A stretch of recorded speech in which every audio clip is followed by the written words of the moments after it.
আসসালামু আলাইকুম। প্রিয় দর্শক, পদ্মা নদী যখন চোখের সামনে পড়ে আসলে একটা কথাই মনে পড়ে।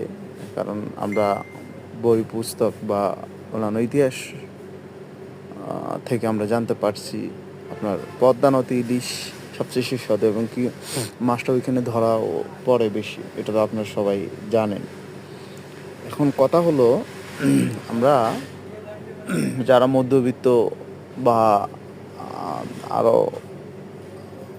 উপর লেভেল বা আরও নিচু লেভেলে যারা আছে, আমরা আসলে ইলিশ মাছটা যে পরিমাণ সাইজের খাওয়ার কথা আমরা ওটা পাই না নর্মালি। কারণ ওটা আমাদের বিশেষ করে 15-16 বছর একটা হিজিবিজি অবস্থা ছিল, আপনারা বুঝতে পারছেন। এখন আশা করা যায় বর্তমান প্রধান উপদেষ্টা এবং কি আপনার তাদের সমন্বয়কদের মাধ্যমে হয়তো বা যদি আমাদের ইলিশ মাছটা যদি ব্যবস্থা হয়,